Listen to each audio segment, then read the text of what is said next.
Oke, assalamualaikum warahmatullahi wabarakatuh. Hari ini kita berada di salah satu kebun petani yang menggunakan kakao sambung pucuk. Jadi usia tanaman di kebun ini sekitar 4 bulanan dengan jarak tanam 4 kali 3,5.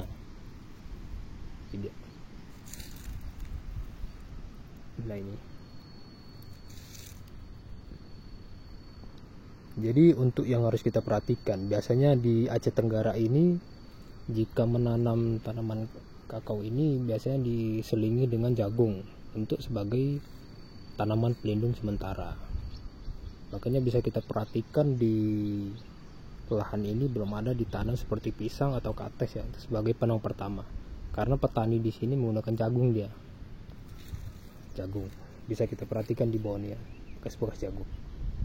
Jadi selama nunggu kakao ini berproduksi bisa berjagung di lahan ini sekitar 3 kali panen, 3 kali atau 4 kali panen. Nah ini, jadi menunggu kakao produksi menghasilkan, petani juga mendapatkan penghasilan dari jagung. Ini yang dilakukan di petani Aceh Tenggara. Nah ini ada juga. Nah ini. Oke.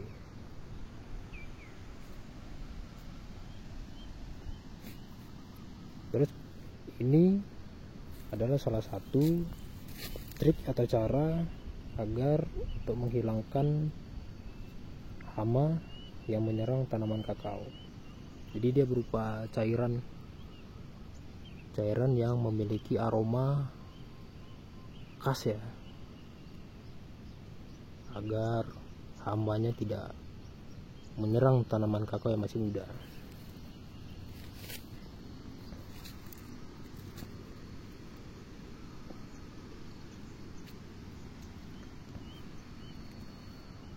Jadi hal yang harus kita perhatikan dalam penanaman kakao yang masih muda ini adalah satu adalah tepat dosis ya, tepat dosis. Jadi kita perawatan ini nggak boleh telat.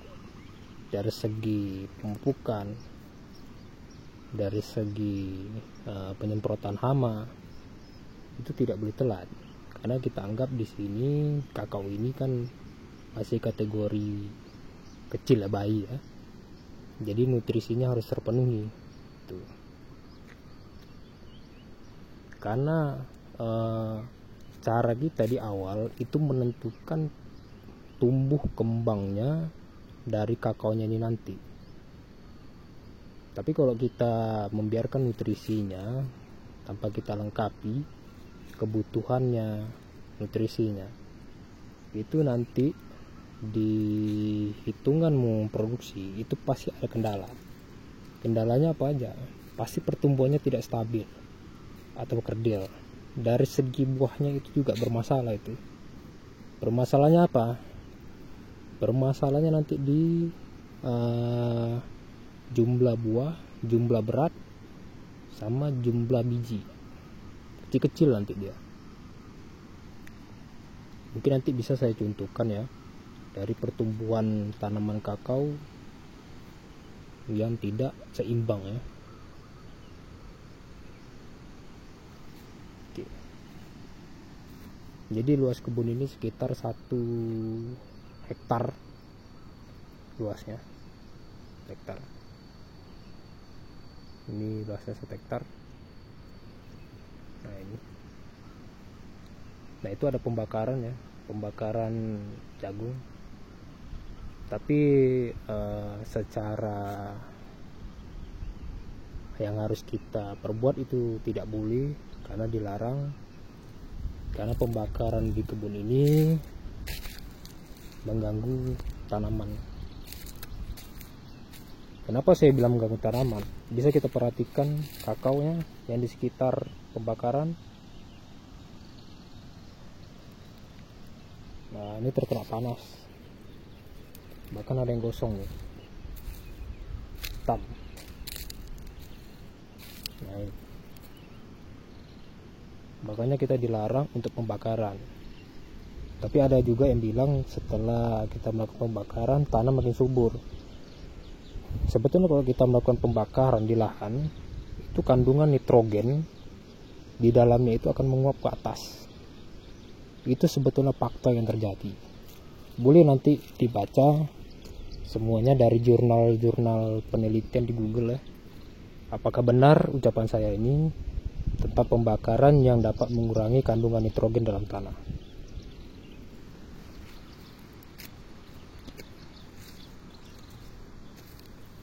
Ya, ini.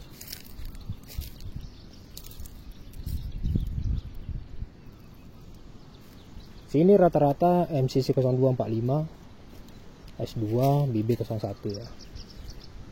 Di sini nggak ada KW617 karena klon KW617 di sini masih pengembangan di Aceh Tenggara ya, masih pengembangan dan masih kita teliti lah bagaimana perkembangannya nanti, apakah punya signifikan, punya manfaat lebih di petani atau tidak, itu nanti.